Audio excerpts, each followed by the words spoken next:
So I want to react to this clip that I didn't cover in yesterday's video. The reason I didn't cover it in yesterday's video is because I wanted to do something sort of separate with it and have a little bit more time.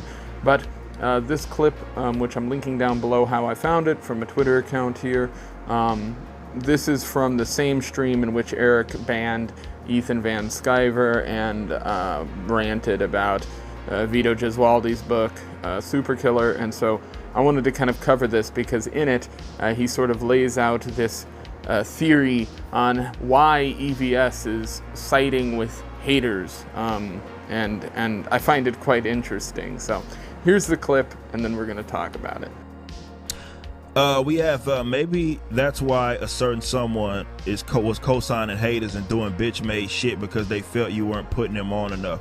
Mark said, well, I'm gonna tell you what happened, and I know exactly who you're referring to.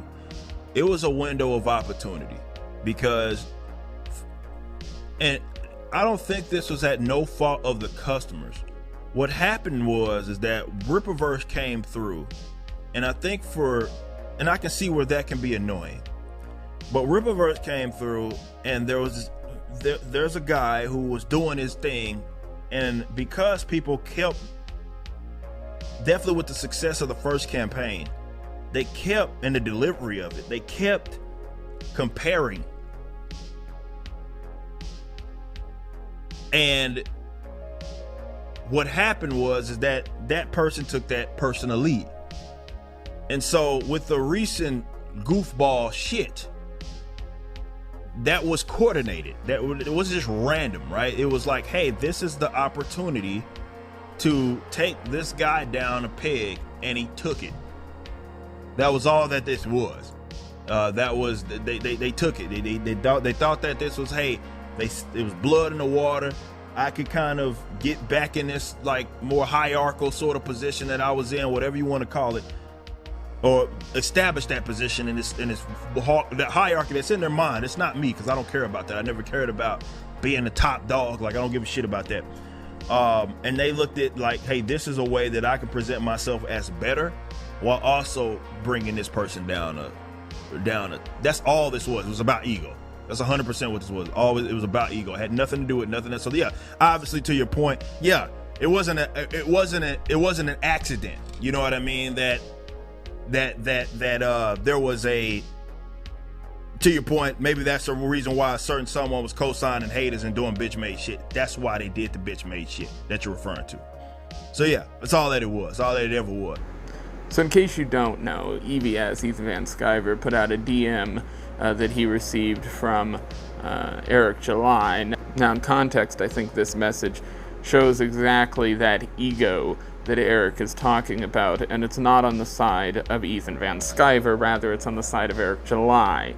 I've never seen EVS before all of this drama sort of kicked off, comparing Eric July and what he does. I've seen him actually talk to his chat and other people about how that wasn't the case and compared different parts of it. Now, of course, there's a degree of, well, if Eric July is doing good for indie comics, then that's going to raise up what EVS is doing naturally, because what he is doing is also indie comics. And I think that's true, and I think EVS recognized that, and he was friendly with most of the Eric fans as well as the people online.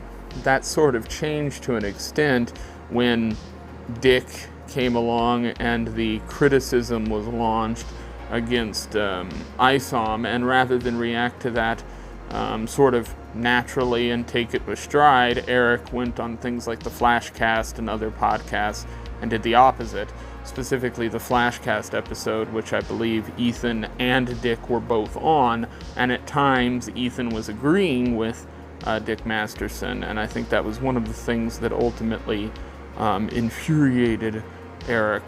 And so that's why we saw the reaction that we did with the text messages and things. So I think this is pretty straightforward. It is ego. That's 100% what caused it.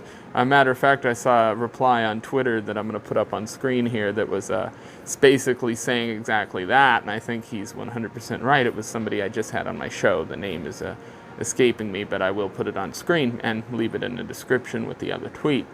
I think it's insane I think it shows a complete lack of self-awareness, which personally is what I've seen through this entire drama. Some of that lack of self-awareness I've seen is also from Eric's fan base. And if you want to see that, go check out the comment sections of the last 2 videos I put out. Now, some of these people are legitimately just responding, and those people I respond to. My channel is small and I have the time to do it, frankly. But in the case of some, it is clear they are simply patently delusional. I think it's going to be interesting because, again, all of these YouTubers and groups have shared fan bases, and that's a big problem because as this sort of progresses, we're going to see how those fan bases react to all this drama and sort of throw shade at each other, and I think we're already seeing it. We've already seen the fracturing of sort of the indie comic space in a way, which has happened before, but this is just another time it will happen, and it will probably happen again eventually. We've seen sort of the shifting of the people who are anti-woke now almost becoming woke in their own rights, which is, I think, kind of interesting. So it's going to be crazy to see how that all plays out over time and who's left to really be a good voice for actual good culture and good pop culture out there. Because right now I'm not seeing a lot of it, and that's a bad thing for sure. It is funny to see Eric create this theory when really we already have a theory that works perfectly good because we have those messages that were leaked, and we have his reaction to certain things on the Nick Rekieta stream as well as other places. It's clear to me that Eric was the one with an ego, and maybe EVS did too, but certainly the striking of people's content on Twitter, the freaking out about people pinning money to a warehouse, this whole thing to me is a display of lack of self-awareness.